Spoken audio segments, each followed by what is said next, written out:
Hello दोस्तों, apex English classes में आपका स्वागत है और मैं हूं आपका दोस्त रोशन कुमार। और आज हम लोग जो है प्रधान शिक्षक का जो एग्ज़ाम होने वाला है उसमें बिहार स्पेशल का हम लाए हैं आपको। ठीक है, चैप्टर 11, चैप्टर 12, चैप्टर 13 और चैप्टर 14, 4 चैप्टर आज हम लोग डिस्कशन करेंगे। ओके, 10 चैप्टर पहले ही मैंने डिस्कशन करवा दिया है। उसका जो है वीडियो आपको अपेक्स इंग्लिश क्लासेज बाय रोशन सर के नाम से यूट्यूब चैनल है, उसमें एक प्ले लिस्ट बना होगा। ओके, उसमें एक प्ले लिस्ट बना होगा, वो प्ले लिस्ट में जाइएगा। ओके, प्ले लिस्ट में जाइएगा और प्ले लिस्ट बना हुआ है प्रधान शिक्षक ओके टारगेट कोर्स के नाम से। ओके, उसमें जाइएगा और सारे आप देख लीजिएगा। ठीक है, तो चलिए, और चैनल को सब्सक्राइब नहीं करिएगा तो सब्सक्राइब एकदम ज़रूर कर लीजिएगा। इससे क्या होगा, जो भी वीडियो मैं अपलोड करूँगा, ठीक है, जो भी वीडियो मैं अपलोड करूँगा आपको नोटिफिकेशन मिल जाएगा कि मैंने कोई वीडियो अपलोड किया है और आप उसे आसानी से देख पाइएगा और अच्छे से तैयारी कर पाइएगा। ओके, मैंने 10 सेट प्रैक्टिस भी डिस्कशन करवाया है। ठीक है, 10 सेट प्रैक्टिस है। ठीक है, और उसके बाद DLED जो प्रधान शिक्षक के एग्जाम में जो भारी सिलेबस है, 75 नंबर का क्वेश्चन इससे पूछेगा। यह इसका यूनिट जो सिलेबस है बीपीएससी ने दिया है, यूनिट 1 से लेकर और 8 तक, तो 1 से 8 तक टोटल यूनिट हम डिस्कशन करवाए हुए हैं। सबका क्वेश्चन डिस्कशन करवाए हुए हैं, सब जाके आप देख लीजिएगा। ठीक है, हम लोग तैयारी करके, और हम लोग का लक्ष्य है कि 125 प्लस मार्क्स जो है किसी न किसी तरह से, है ना, आप ला सके। ओके, जितना अच्छा मार्क्स रहेगा उतना मन चाहा इसको स्कूल जो है आपको प्रोवाइड कराया जाएगा। ओके, चलिए, काउंसलिंग में आप समझते ही है कि जितना अच्छा मार्क्स रहता है उतना जो है अच्छा स्कूल आपको, आपका मनपसंद स्कूल में आपका क्या होता है, पोस्टिंग होता है। तो चलिए हम लोग वीडियो शुरू करते हैं और पहला क्वेश्चन देखते हैं। ओके, मगध के परवर्ती गुप्त वंश का संस्थापक था। ओके, मगध के परवर्ती गुप्त वंश का संस्थापक कौन था? तो वह था दोस्तों आपको कृष्णगुप्त था। आंसर क्या होगा, ए नंबर। कृष्णगुप्त के बारे में जानकारी देखिए। कृष्णगुप्त का शासनकाल लगभग 510 से 525 ईस्वी तक रहा था। ओके, टोटल कितने साल तक रहा था? तो 15 साल तक कृष्णगुप्त का शासन रहा था। ओके, 510 से 525 ईस्वी तक। ओके, चलिए नेक्स्ट क्वेश्चन। मगध के किस परवर्ती गुप्त शासक ने मौखरी शासक को पराजित किया था? तो मौखरी के शासक को कौन परवर्ती गुप्त शासक ने पराजित किया था, उसको हराया था? तो वह था आपको कुमारगुप्त तृतीय ने मौखरी के शासक को क्या किया था, पराजित किया था। आंसर क्या होगा, बी नंबर। ओके, ठीक है, तीसरा नंबर क्वेश्चन देखिए। मौखरी शासक ने किसे परास्त कर मगध के अधिकांश भाग को जीत लिया? ओके, मतलब ये जो मौखरी जो शासक था उसने मगध के अधिकांश भाग को जीत लिया था। तो उसने परास्त किस व्यक्ति को किया था? तो परास्त किया था आपको दामोदर गुप्त को परास्त किया था। आंसर क्या होगा, बी नंबर। ओके, तो पूछेगा कि मौखरी के शासक ने किसे परास्त किया था? दामोदर गुप्त ने। और मौखरी के शासक को किसने परास्त किया था? तो यह किया था कुमारगुप्त तृतीय ने। ओके, चलिए 4 नंबर क्वेश्चन देखिए। हर्षवर्धन ने किसे मगध के क्षेत्र में अपना प्रतिनिधि बनाया था? तो हर्षवर्धन ने मगध के क्षेत्र में अपना प्रतिनिधि ओके किसे बनाया था? तो वह था आपको माधव गुप्त को हर्षवर्धन ने क्या बनाया था, अपना प्रतिनिधि बनाया था। किस क्षेत्र में? तो मगध के क्षेत्र में बनाया था। आंसर क्या होगा, डी नंबर। ओके, चलिए नेक्स्ट क्वेश्चन देखिए। हर्षवर्धन के मृत्यु पर्यंत, मतलब हर्षवर्धन जब मर गया उसके उपरांत, उसके बाद बिहार के कुछ क्षेत्रों में कुछ समय के लिए तिब्बत की संप्रभुता स्थापित हो गई थी, जिसका अंत किसने किया था? तो जिसका अंत आपको किया था आदित्य सेन ने किया था। आंसर क्या होगा, सी। इसके बारे में जानकारी देखिए। बिहार के किसी स्थानीय शासक अर्जुन ने चीनी यात्रियों को क्षति पहुंचाई थी। ओके, प्रतिशोध में तिब्बत और नेपाल की सेनाओं ने बिहार पर आक्रमण किया था। ओके, बस यही कारण था। नेक्स्ट क्वेश्चन, मगध के किस परवर्ती गुप्त शासक ने अश्वमेध यज्ञ का आयोजन किया था? तो अश्वमेध यज्ञ का आयोजन मगध के किस परवर्ती गुप्त शासक ने किया था? तो वह किया था आपको दोस्तों आदित्य सेन ने किया था। ओके, अश्वमेध यज्ञ का बहुत बड़ा यज्ञ होता है, इसमें घोड़ा छोड़ा जाता है और जिस राज्य से होकर यह गुजरता है घोड़ा, समझ जाइएगा कि वह राज्य जो है वह किसके अधीन है? वह यज्ञ करने वाले के अधीन हो जाता है। ओके, मतलब वो अपना हार स्वीकार कर लेता है ऑलरेडी। ओके, चलिए नेक्स्ट क्वेश्चन देखिए 7 नंबर, मगध के परवर्ती गुप्त वंश का अंतिम शासक कौन था? तो अंतिम शासक दोस्तों था जीवित गुप्त द्वितीय था। आंसर क्या होगा? B number. ओके, आंसर क्या होगा? B number. कनौज के शासक ने जीवित पुत्र द्वितीय की हत्या कर इस वंश का अंत कर दिया। ओके, तो कहाँ के शासक ने? तो कनौज के शासक ने किसको? मगध के परवर्ती गुप्त वंश का अंतिम शासक जो जीवित गुप्त था उसकी हत्या कर इस वंश का ही क्या किया? नाम निशान मिटा दिया। मतलब यह वंश क्या हो गया? अब खत्म हो गया। नेक्स्ट क्वेश्चन देखिए 8 नंबर, मगध के किस परवर्ती गुप्त शासक को असंख्य शत्रुओं का विजेता कहा गया है? तो असंख्य शत्रुओं का विजेता कृष्णगुप्त था। आंसर क्या होगा? A number. यह विद्वानों द्वारा सदा घिरा रहता था। कौन? कृष्णगुप्त। ठीक है, अब नेक्स्ट क्वेश्चन देखिए, मगध के परवर्ती गुप्त शासक और उसके उपाधियों को सुमेलित कीजिए।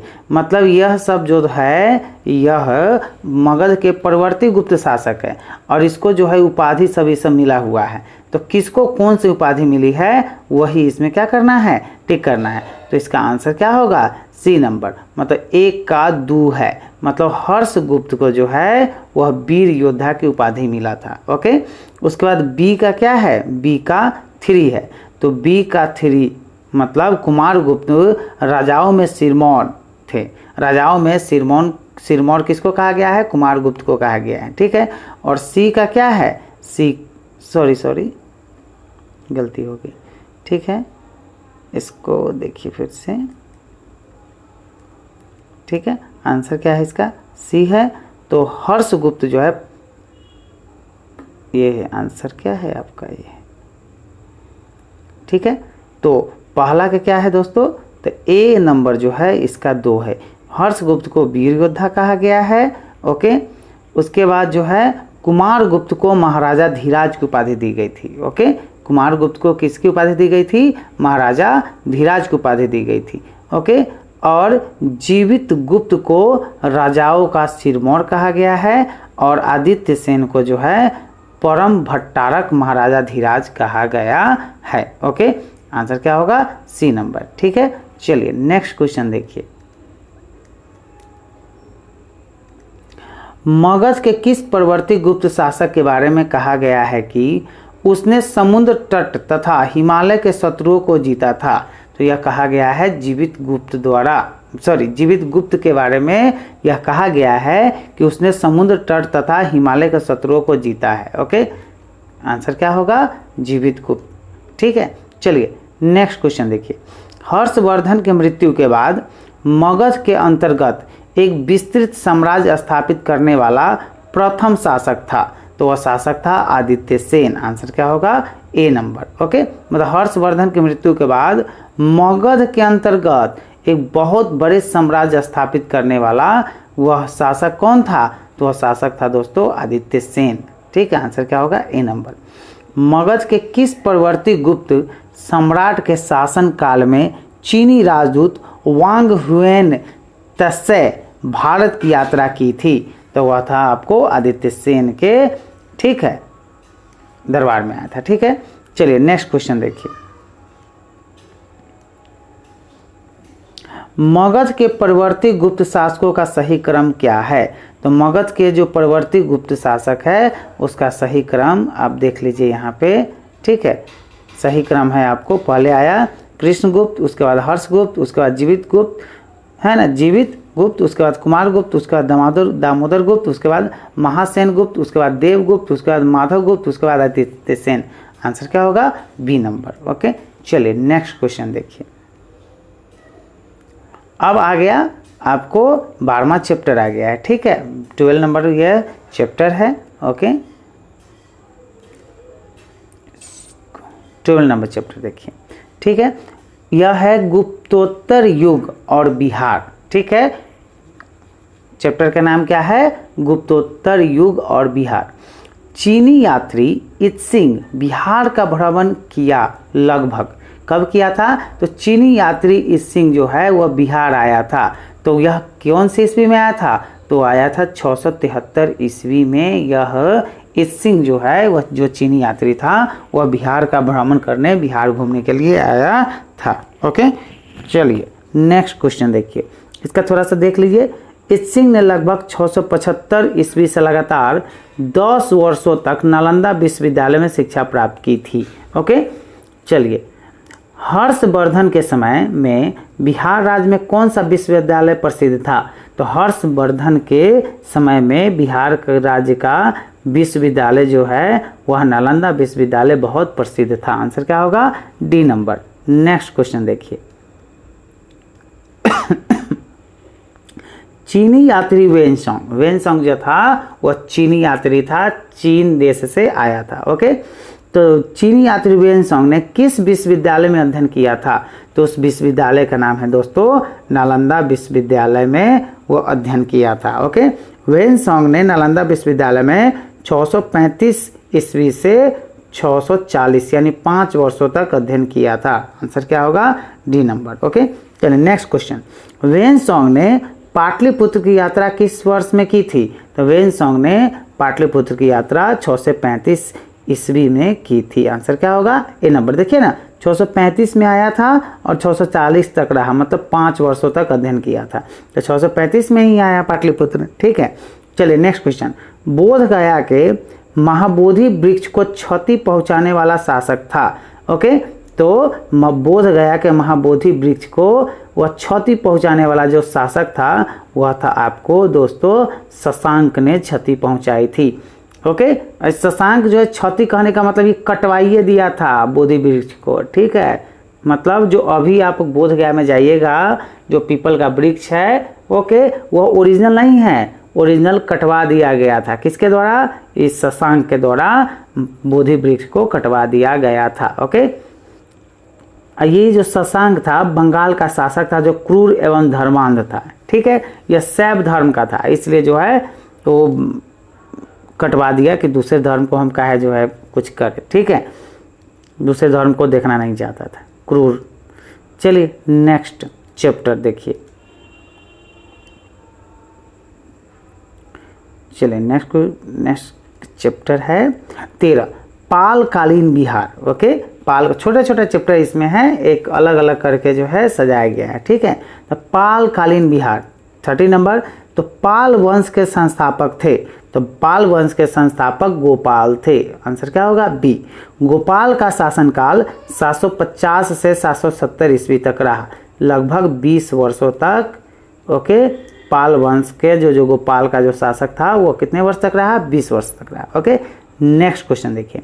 विक्रमशिला विश्वविद्यालय का संस्थापक था, तो विक्रमशिला जो विश्वविद्यालय है उसका संस्थापक जो था वह धर्मपाल था। ओके, कौन था? धर्मपाल। आंसर क्या होगा? A number. धर्मपाल का शासनकाल 770 से 810 ईस्वी तक था। ओके, चलिए विक्रमशिला विश्वविद्यालय की स्थापना धर्मपाल और पाल वंश के संस्थापक गोपाल, ठीक है। चलिए नेक्स्ट क्वेश्चन देखिए।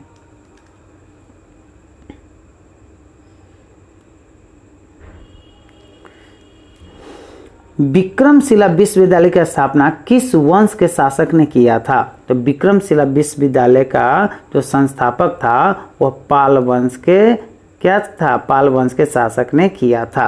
ओके, चलिए नेक्स्ट क्वेश्चन देखिए।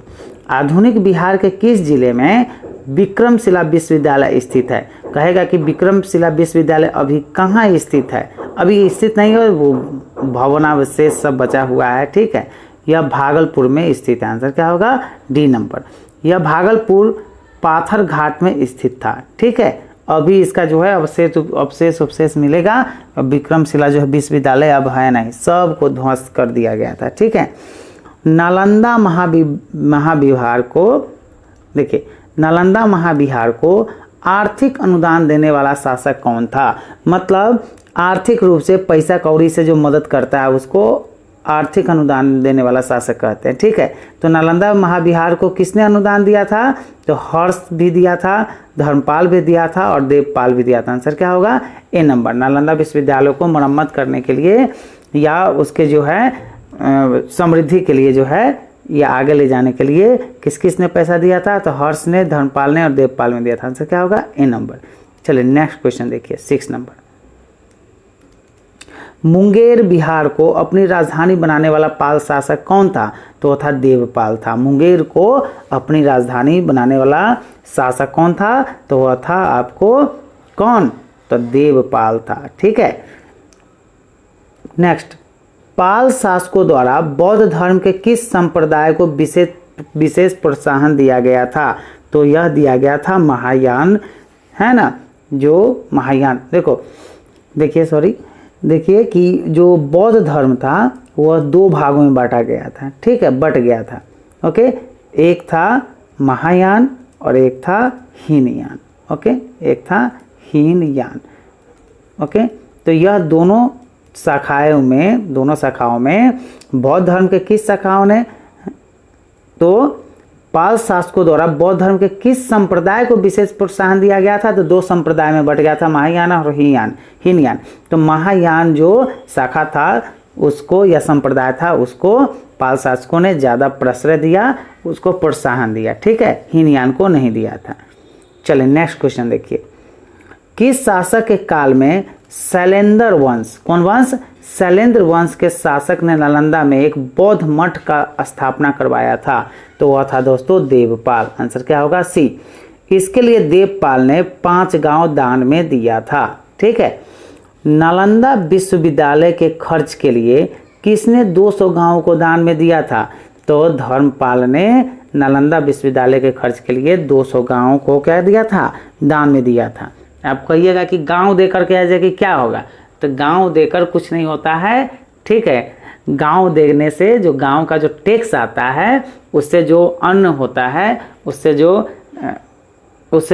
पैसा आता है या जो भी आता है, ठीक है, उसी से नालंदा विश्वविद्यालय का जो है क्या होता था? खर्च निकलता था। ठीक है, चलिए नेक्स्ट क्वेश्चन देखिए,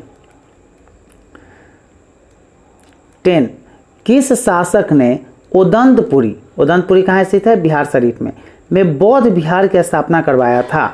ओके, तो किस शासक ने करवाया था? तो गोपाल ने करवाया था। आंसर क्या होगा? ए। कहाँ करवाया था? उदंतपुरी में करवाया था। उदंतपुरी कहाँ है? बिहार शरीफ में है। ठीक है, नेक्स्ट क्वेश्चन देखिए, किस काल में कांसे की मूर्तियों की निर्माण की एक उन्नत शैली का विकास बिहार में हुआ था? कांसे की मूर्ति का जो उन्नत किस्म बनाया जाता था, ओके, कांसे की मूर्ति का उन्नत किस्म मतलब बेहतरीन, ठीक है, उसका विकास बिहार में हुआ था। ओके, यह किस युग में हुआ था? तो यह पाल युग में हुआ था। आंसर क्या होगा? D number. Next question, Bihar में पाल युग में कांस्य से निर्मित मूर्ति की एक उन्नत शैली का विकास हुआ। कांस्य मूर्तियों के निर्माण की इस शैली में निर्णायक देन किसकी है? तो यह निर्णायक देन है दोस्तों धीमन एवं पिठपाल की। ठीक है, बहुत ज़्यादा योगदान है। ठीक है, चलिए 13 नंबर क्वेश्चन देखिए, पाल कालीन कांस्य मूर्ति कलाकार धीमन एवं विट्ठल पाल कहाँ के निवासी थे? तो निवासी थे दोस्तों नालंदा के। आंसर क्या होगा? सी। धीमन का पुत्र विट्ठल लाल था। धीमन बाप था और विट्ठल लाल इसका बेटा था। दोनों ने मिलकर कांस्य मूर्ति को बहुत बेहतरीन तरीके से बनाता था। ठीक है, चलिए, पाल कालीन कांस्य प्रतिमाएं सांचे में ढली है, इसका साक्ष्य मिलता है कहाँ से? तो इसका साक्ष्य मिलता है नालंदा एवं कुक्रिहार गया से मिलता है। आंसर क्या होगा? ए। ठीक है, नेक्स्ट क्वेश्चन देखिए, पाल कालीन मूर्ति कलाकार धीमन और विट्ठल लाल समकालीन थे। ओके, किसके समकालीन थे? किस राजा के समकालीन थे? तो धर्मपाल एवं देवपाल के यह समकालीन थे। धीमन हो गया पिता और विट्ठल लाल हो गया इसका बेटवा, दोनों बाप बेटा मिलकर कांस्य मूर्ति को उन्नत किस्म का बनाया था। ठीक है, और ये किस शासक के शासनकाल में था? तो धर्मपाल और देवपाल के शासनकाल में था। ठीक है, आंसर क्या होगा? डी। नेक्स्ट क्वेश्चन, चित्रित पांडुलिपि अष्ट सहस्रिक प्रजा परिमित और पंचरक्ष किस युग के थे? तो यह थे दोस्तों सब पाल युग के थे। आंसर क्या होगा? C number. ओके, पालकालीन चित्रकला का भित्ति चित्र रूप कहाँ से प्राप्त हुआ है? तो भित्ति चित्र जो है वह नालंदा से प्राप्त हुआ है। आंसर क्या होगा? D number. पाल शासक अपना आदेश प्रसारित करते थे, तो पाल शासक जो है अपना आदेश कहाँ प्रसारित करते थे? तो वह पाटलिपुत्र से प्रसारित करते थे अपना आदेश। ठीक है, चलिए नेक्स्ट क्वेश्चन देखिए।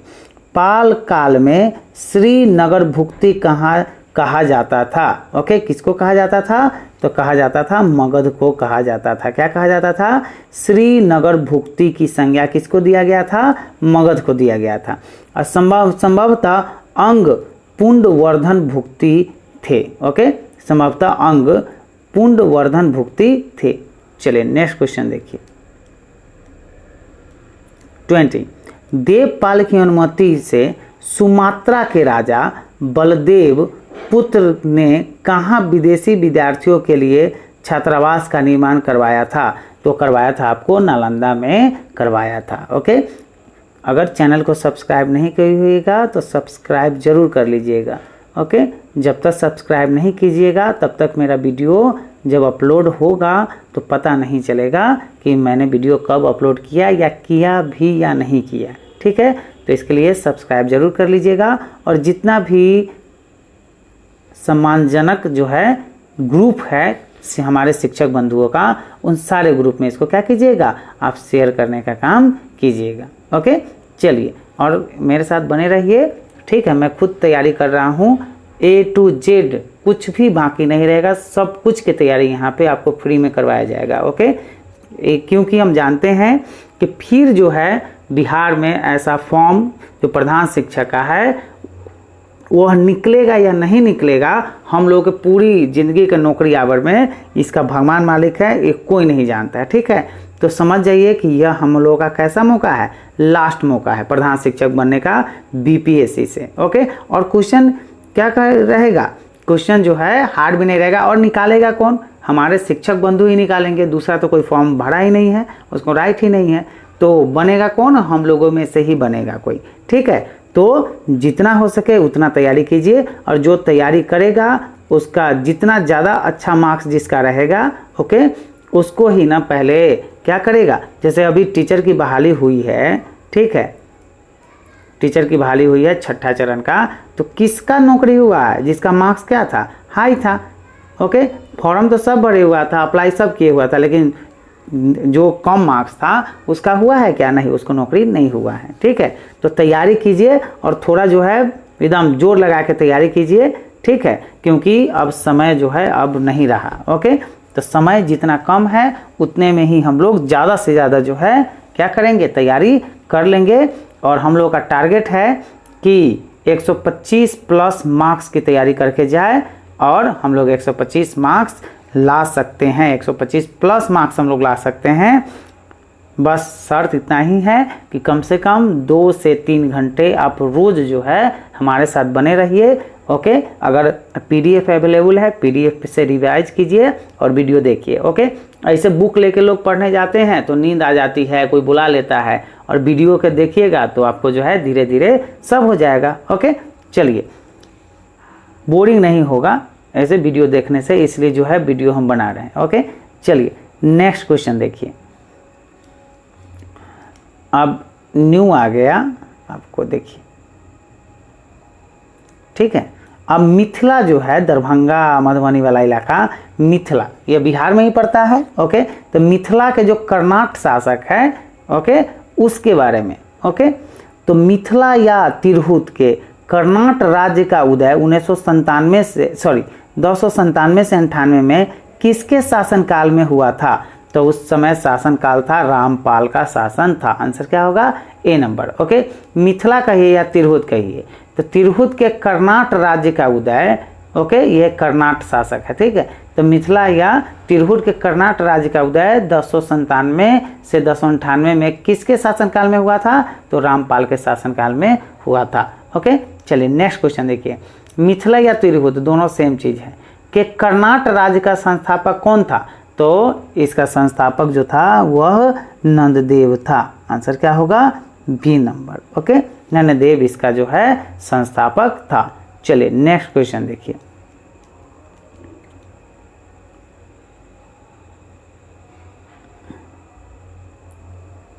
चलिए, मिथिला के कर्नाट शासकों की राजधानी कहाँ थी? तो मिथिला के जो कर्नाट शासक थे उसकी राजधानी जो है वह सिमरावगढ़ में थी। आंसर क्या होगा? D number. सिमरावगढ़ में मिथिला के कर्नाट शासकों की क्या थी? राजधानी थी। ओके, कर्नाट वंश का अंतिम शासक कौन था? तो कर्नाट वंश का अंतिम शासक हरि सिंह था। आंसर क्या होगा? B number. ओके, कर्नाट वंश का अंतिम शासक कौन था? लास्ट। ठीक है, तो हरि सिंह था। नेक्स्ट क्वेश्चन, कर्नाट वंश का पूर्णतः अंत हुआ था। कब अंत हुआ था? तो 1378 ईस्वी तक है ना, इसका अंत हो गया था, पूर्णतः अंत हो गया था। ओके, आंसर क्या होगा? A number. Okay, next question, Bihar में किसके समय में पंजी प्रबंध का विकास हुआ था? किसके काल में? तो कर्नाट शासक के समय में बिहार में, या यूँ कहिए कि कर्नाटक में पंजी प्रबंध का विकास हुआ था। आंसर क्या होगा? A number. तिब्बती इतिहासकार, तिब्बत का एक इतिहासकार है धर्म स्वामी तिरहुत आया था। कब आया था? तो आया था 1234 ईस्वी में तिरहुत आया था, या तिरहुत कहिए या मिथिला कहिए। ठीक है, दोनों सेम चीज़ है। ठीक है, नेक्स्ट क्वेश्चन, बख्तियार खिलजी के आक्रमण के समय कर्नाट राज्य पर किसका शासन था? तो जब बख्तियार खिलजी ने बिहार पर आक्रमण किया था उस समय नरसिंह देव का शासन चलता था। आंसर क्या होगा? A number. नेक्स्ट क्वेश्चन देखिए, 9 नंबर, तुर्क सेनापति तुगरिल तुगन द्वारा मिथिला पर आक्रमण की चर्चा करने वाला विदेशी यात्री है। ओके, तो विदेशी यात्री कौन है? लामा तारानाथ नहीं है, धर्माव स्वामीन ये है। ओके, धर्माव स्वामीन ये होगा, और मुल्ला तकिया होगा। आंसर क्या होगा? बी और सी दोनों होगा। आंसर क्या होगा? D number. ओके, मतलब धर्माव स्वामीन भी होगा और मुल्ला तकिया भी होगा। ओके, नेक्स्ट क्वेश्चन, तुर्गिल तुगन के अभियान के समय कर्नाट राज्य का शासक कौन था? तो कर्नाट राज्य का शासक किस समय? तुगरिल तुगन के अभियान के समय कौन था? तो राम सिंह देव था। आंसर क्या होगा? B number. Okay, Ram Singh Dev किसका? कर्नाटक राज्य का शासक था। ठीक है, आंसर क्या होगा? B number. नेक्स्ट क्वेश्चन देखिए, 11, कर्नाट शासकों में कौन एक महान समाज सुधारक था? तो कर्नाट शासकों में जो समाज सुधारक का जो काम किया था महान, वह था आपको हरि सिंह देव। आंसर क्या होगा? B number. आंसर क्या होगा? बी। ओके, नेक्स्ट क्वेश्चन देखिए,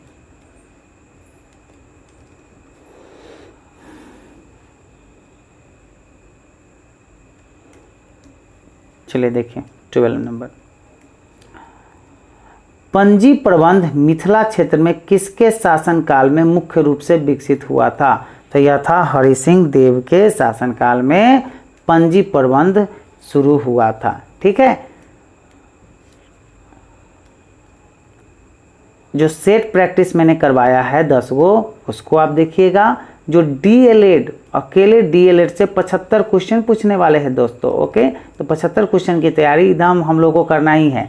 और सिलेबस में दिया हुआ है, बीपीएससी द्वारा जो सिलेबस रिलीज किया गया है उसमें दिया गया है यूनिट 1 से लेके 8 तक क्या करना है, हमें तैयारी करना है डीएलएड का। तो हमने 1 से 8 तक 1 2 3 4 5 6 7 8 सारा यूनिट हम डिस्कशन करवाए हुए हैं। सभी जाके आप देख लीजिएगा। बस इतना ही समझ जाइए कि यह आखिरी मौका है और हमें क्या करना है, एकदम निकाल देना है। इसमें कोई जो है कोताही नहीं बरतना है। थोड़ा समय निकाल कर, या थोड़ा नहीं, थोड़ा बहुत ज़्यादा समय निकाल कर आप इसको जो है कर लीजिए। आप जो है अंत में कहिएगा कि हाँ जो मैं कह रहा हूँ वह सही कह रहा हूँ। ठीक है, तो मिलते हैं नेक्स्ट वीडियो में, तब तक के लिए जय हिंद जय भारत।